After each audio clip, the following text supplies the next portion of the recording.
अस्सलाम वालेकुम एवरीवन। आज की वीडियो के अंदर हम मार्केट की थोड़ी-सी जो न्यूज़ हैं उसके बारे में डिस्कस करेंगे क्योंकि कुछ न्यूज़ ऐसी होती हैं जिसका आप सबको पता होना बहुत इंपॉर्टेंट होता है, स्पेशली क्रिप्टो मार्केट जो कि अभी भी एक इवॉल्विंग इंडस्ट्री है हमारे पास और करंटली हम देख रहे हैं कि यूएस ईरान की वॉर चल रही है। और इसके अलावा हमारे पास जो डिफरेंट कमोडिटीज़ हैं, गोल्ड है या ऑयल है, उनका भी थोड़ा-सा क्राइसिस चल रहा है, मार्केट वहाँ पे भी काफ़ी ज़्यादा शेकी चल रही है। तो जब इस तरह की सिचुएशन होती है, तो जो मेन हमारी जिसको क्रिप्टो ट्रेडिंग के तरफ पर हमारा फ़ोकस होता है, वहाँ से फ़ोकस थोड़ा-सा साइड पे हो जाता है। तो इस सिचुएशन के अंदर इन जो बहुत इंपॉर्टेंट न्यूज़ होती है क्रिप्टो मार्केट की, उन पे ऊपर नज़र रखना बड़ा इंपॉर्टेंट होता है। तो आज की जो इंपॉर्टेंट थोड़ी-सी न्यूज़ है, वो मैं आपके साथ थोड़ा-सा डिस्कस करता हूँ कि थोड़ा-सा मार्केट के अंदर हो क्या रहा है। बड़ी देर से क्रिप्टो मार्केट को लेकर एसईसी की तरफ से काफ़ी प्रॉब्लम्स रही हैं। उनकी तरफ से काफ़ी फैक्ट्स एंड फिगर्स रिक्वायर किए गए हैं क्रिप्टो मार्केट से कि वो उनको प्रोवाइड किए जाएँ ताकि उसकी बेसिस पर वो अपनी डिसीजन मेकिंग कर सकें कि सर्टेन जो क्रिप्टो के प्रोजेक्ट्स या कॉइन्स हैं, वो सिक्योरिटीज़ हैं या कमोडिटीज़ हैं। अब ये एक टसल चल रही थी पिछले बहुत सारे सालों से और अभी रिसेंटली बड़ी ही इंपॉर्टेंट और एक अच्छी न्यूज़ हमें देखने को यहाँ पे मिली है कि सर्टेन क्रिप्टो के ऐसे कॉइन्स एसईसी ने कहा है कि वो आपके पास सिक्योरिटीज़ में नहीं आते, वो कमोडिटीज़ में आते हैं।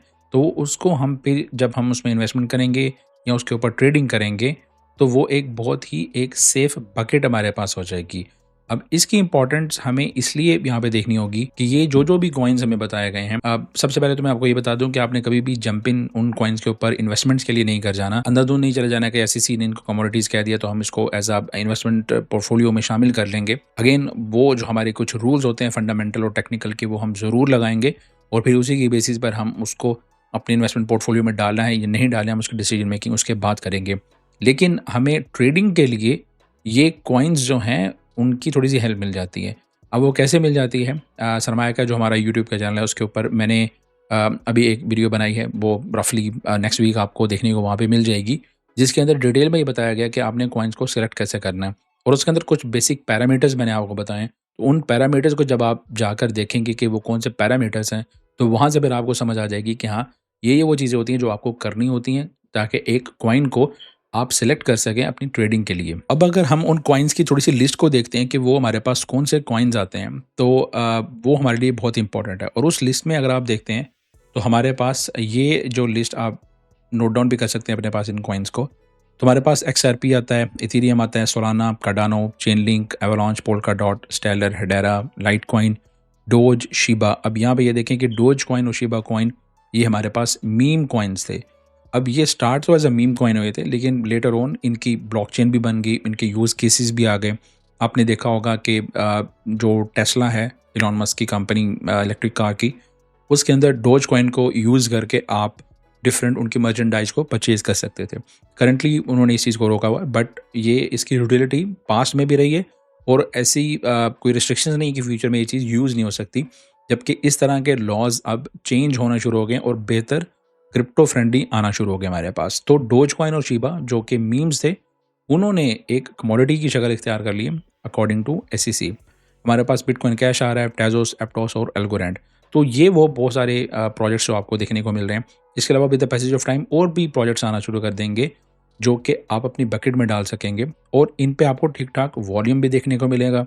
और जैसे ही आपकी अब करंटली तो आप इसको वीकेंड पे भी इन कॉइन्स को ट्रेड कर सकते हैं। जो सीएमए फ्यूचर्स है, वो भी जब वीकेंड पे स्टार्ट हो जाएगी तो आपको insane amount of volume in coins के ऊपर देखने को मिलेगा। और उसकी मेन रीज़न ये भी एक है कि जिस तरह की मार्केट की सिचुएशन पिछले हम 1 डेढ़ साल से देख रहे हैं, कंटिन्यूस दुनिया के अंदर अनसर्टेनिटी चल रही है, वो वॉर्स की फॉर्म में भी हो सकती है। तो उस सिचुएशन के अंदर होता ये है कि आपको बहुत अच्छी मूव्स वीकेंड के ऊपर मिलती हैं, क्योंकि मेजर जो न्यूज़ इम्पैक्टफुल जो होती हैं, वो आपकी वीकेंड्स के ऊपर आ रही हैं। तो जब वो न्यूज़ आपकी वीकेंड्स के ऊपर आ रही हैं, तो इतना ट्रेडिंग वॉल्यूम जो वीकेंड के ऊपर जनरेट हो रहा है, वो ये बिग बॉयज़ थोड़ा-सा मिस कर रहे हैं।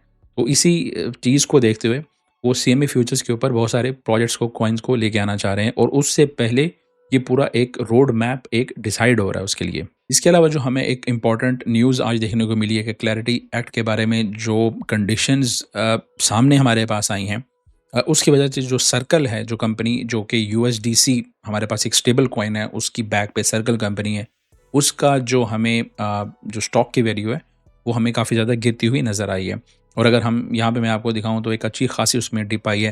नियरली $126 पे था और वो करंटली $101 पे नियरली 26 टू $27 का उसके अंदर डिप आया है और अभी प्री मार्केट का डाटा हमें यहाँ पे शो हो रहा है।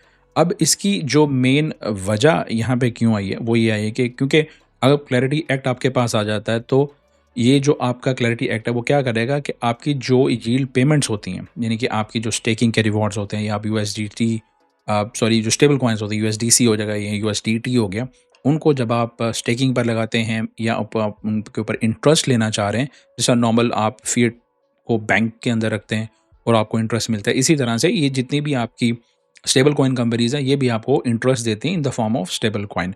तो क्लैरिटी एक्ट में अगर ये चीज़ आती है कि आपको इन स्टेबल कॉइन्स के ऊपर अगर इंटरेस्ट नहीं मिल पाएगा, यील्ड नहीं मिल पाएगी, तो फिर यही होगा कि ऑब्वियसली लोग जो हैं वो इन स्टेबल कॉइन्स के अंदर अपने पैसे को रखना नहीं पसंद करेंगे।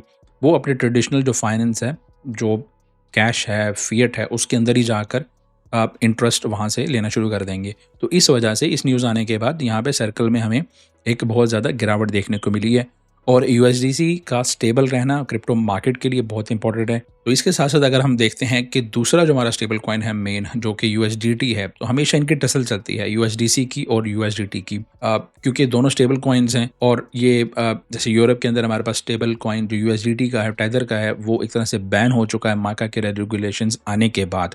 तो उसके बाद यूएसडीसी ने बहुत ज़्यादा मार्केट कैपिटल वहाँ पे कैप्चर कर लिया था यूरोप के अंदर। और इसकी एक बड़ी रीज़न ये भी थी कि टेदर को जब भी कहा जाता था कि वो अपनी ऑडिट रिपोर्ट सबमिट करवाएं, यानी कि वो ये बताएं कि उनके पास जितने भी यूएसडीटीज उन्होंने मिंट कर लिए हुए हैं, बैक एंड पे उनके पास उतने यूएस डॉलर्स की करेंसी है, यानी प्रूफ ऑफ रिजर्व जिसे हम कहते हैं।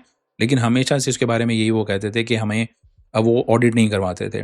या एक सर्टेन जो डोमेन है उसका ऑडिट करवा लिया, किसी एक कंट्री से ऑडिट करवा लिया जो कि इतनी लेजिटिमेट नहीं होती थी, किसी आइलैंड से ऑडिट करवा लिया, किसी प्रॉपर कंपनी जिसमें हमारे पास पीडब्ल्यूसी आती है, केपीएमजी आती है, डिलॉयट आती है, जो कि एक प्रॉपर ऑडिट फर्म्स हैं, उससे नहीं करवा रहे थे। तो उसकी वजह से उनको माइका रेगुलेशंस का सामना भी करना पड़ा और वहाँ से उनको निकलना भी पड़ा। फॉर्चुनेटली अब हो ये रहा है कि उन्होंने ये अनाउंस किया है कि वो जो बिग 4 फर्म्स हैं उनमें से किसी से अपनी ऑडिट करवाएंगे। अब अभी उन्होंने मेंशन नहीं किया कि वो किसके थ्रू ऑडिट करवाएंगे, डिलॉयट के थ्रू, एनरेस के थ्रू, या केपीएमजी या पीडब्ल्यूसी के साथ।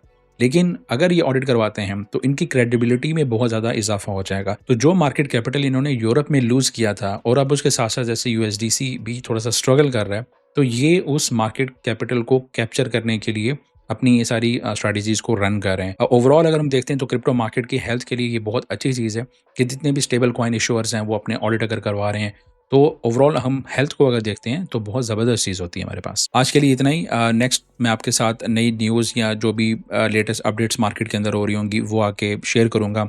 इस अलावा जो हमारी प्लेलिस्ट चल रही है क्रिप्टो सर्वाइवल गाइड की, सरमाया के यूट्यूब चैनल के ऊपर भी, वहाँ पे भी आपको बहुत ही ज़बरदस्त इन्फॉर्मेशन देखने को मिलेगी। उस चैनल का लिंक भी मैं नीचे डिस्क्रिप्शन में डाल देता हूँ। इस अलावा आप जो मेरे सोशल मीडिया प्लेटफॉर्म्स हैं उनको ज्वाइन कर सकते हैं, जहाँ पे जो लेटेस्ट इन्फॉर्मेशन या लेटेस्ट जो लीड्स होती हैं वो मैं वहाँ पे शेयर कर रहा होता हूँ, जो कि ऑब्वियसली यूट्यूब पे आने में थोड़ा सा टाइम लग जाता है, लेकिन वो ऐसे प्लेटफॉर्म्स हैं जहाँ पे आपको फर्स्ट हैंड इन्फॉर्मेशन बहुत टाइमली मिल जाती है। चलें मिलते हैं नेक्स्ट वीडियो के अंदर। टेक केयर, अल्लाह हाफ़िज़।